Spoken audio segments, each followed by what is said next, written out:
So there's a children's activity book that desensitizes children to suicide. Hey guys, my name's Jason Wesley, and this is not a podcast. There's an organization called Canadian Virtual Hospice, and they published an activity guide aimed at teaching kids about euthanasia, which is assisted suicide. The way it looks, it actually reminds me of the highlights magazines that you would find in the dentist office when I was a kid. They've been trying to desensitize kids to suicide for a long time now. We went through an entire pandemic where no one even talked about the rise in suicide, especially among teen girls. There has been another cost that we've seen, particularly in high schools.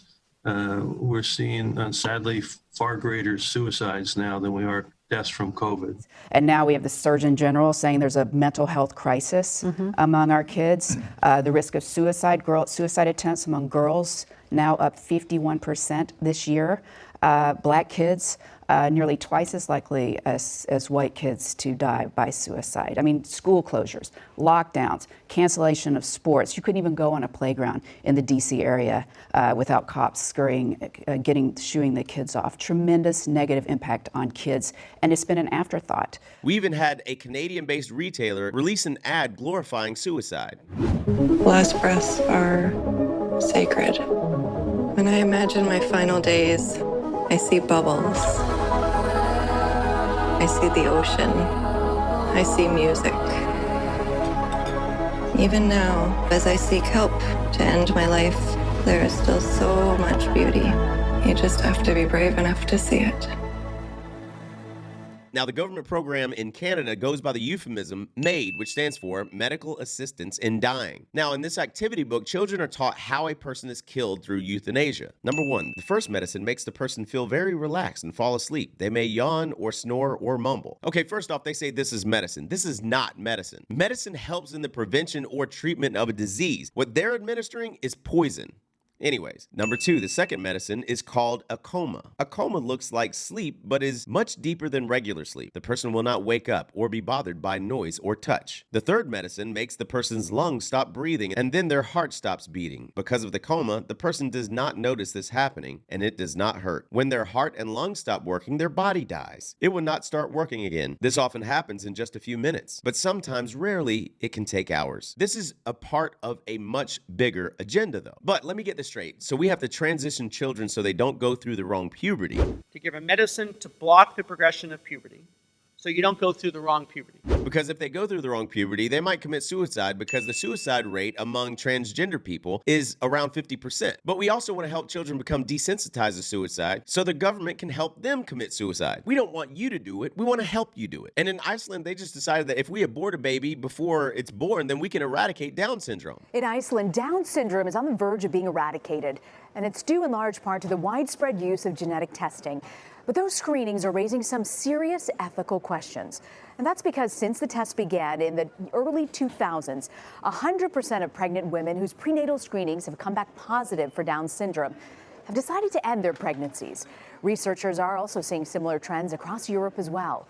And while some soon-to-be parents see the decision as a way to prevent suffering, others argue that it's enabling a society where people can just pick and choose which children to bring into the world.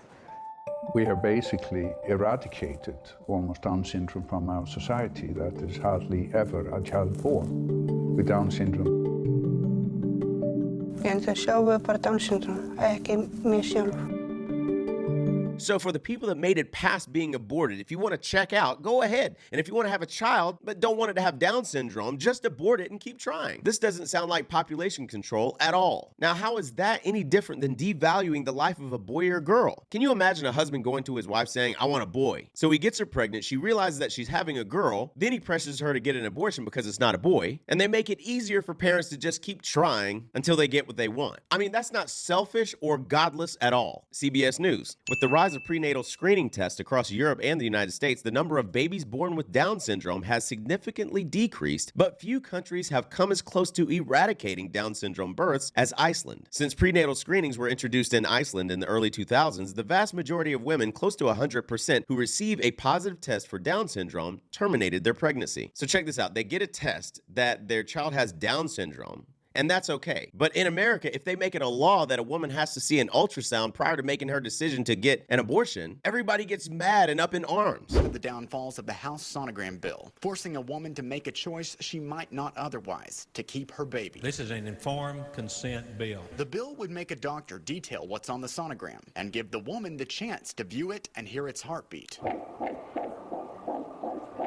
This is government intrusion at its best. Because they know that the vast majority of women that see an ultrasound and actually see their baby and see that baby's heart beating and see that baby kicking and moving around, the likelihood of them getting an abortion goes down dramatically. We have to be rooted in truth and not this my truth and your truth garbage. There's but one truth, and the enemy wants to confuse people in thinking that there's this multiverse of truths. There's your perspective of truth, but still only one truth. There are things that you believe that are shaped by the truth, which is our perspective. But again, your perspective isn't truth. It's a small window of truth. Life is precious. Your life is important. You matter. The enemy wants you to think that you don't matter and that your life isn't worth living. And that couldn't be further from the truth because God has a plan for you. We have to be able to distinguish between what is truth and what's a lie. Now, everything has to be covered in euphemisms and misleading jargon, also known as lies. Now, a few euphemisms you've heard already are my body, my choice, Black Lives Matter, the People's Republic of China, Build Back Better. The jargon has to change constantly, partly because it's stupid and people haven't thought, what then?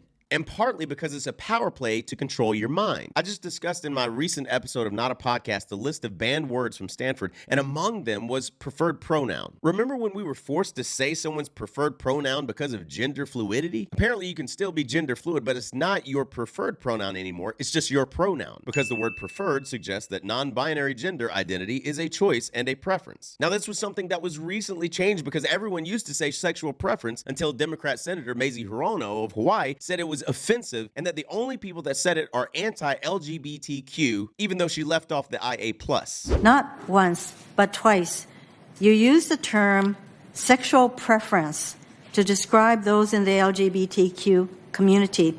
And let me make clear, sexual preference is an offensive and outdated term. Here's how common the phrase was used in the public space. Transgender or address sexual preference. Any employee that they want because of their sexual preference. Sexuality or sexual preference, sexual orientation. Our league being a safe space for everyone, regardless of your religion, your background, your walk of life, your sexual preference, any of those words. It was changed as a part of an agenda for power and control. We can't even say people of color anymore, but replace it with BIPOC, which stands for Black, Indigenous, and People of Color, because if you're speaking to a specific group, name that group. You couldn't say colored, you had to say Black. You couldn't say Black, you had to say African American. Then you couldn't say African American, and you had to say people of color, and now you can't say people of color, you gotta say BIPOC, because of stupid inclusivity. Now, Smokey Robinson saw this coming over 20 years ago. But I've been blessed to go a lot of places in this world, and if you ask me where I choose to live, I pick America, hands down. Now, by and by, we were called Negroes, and after a while, that name was banished. Anyway, Negro is just how you say black in Spanish. Then we were called colored, but yet everybody's one color or another, and I think it's a shame that we hold that against each other. And it seems like we reverted back to a time when being called black was an insult, even if it was another black man who said that a fight would result, because we've been so brainwashed that black was wrong till even the yellow niggas and the black niggas couldn't get along. But then came the 1960s. When we struggled and died to be called equal and black, and we walked with pride with our heads held high and our shoulders pushed back, and black was beautiful. But I guess that wasn't good enough, because now here they come with some other stuff. Who comes up with this shit anyway? Was it one or a group of niggas just sitting around one day? Feeling a little insecure again about being called black and decided that African American sounded a little more exotic. Well, I think you were being a little more neurotic. Now, why do I speak about these topics in my videos? Well, number one, I think they're very, very important. And I heard this clip from Dr. Jordan Peterson that resonated with me and my purpose, and I want to share it with you. But what you see there is if you view someone with love, then it's incumbent upon you to treat them as if they're valuable. And then the more you treat other people as if they're valuable, the better person you are. That just comes along for the ride in some sense. So none of that seems questionable to me. That seems solid. And so then maybe the more love you view other people with, the higher the moral demand that's placed on you. And then I would say too, well then, That's another reason why it's so important to be truthful and in some sense to be good, because it isn't obvious to me that you can withstand that moral load if you're compromised by too much sin. It's too much. And that's another thing that we're not very good at teaching young people about. We shouldn't do that. It's like there's a sanctimonious authority that goes along with that that's the wrong tone. It's more like,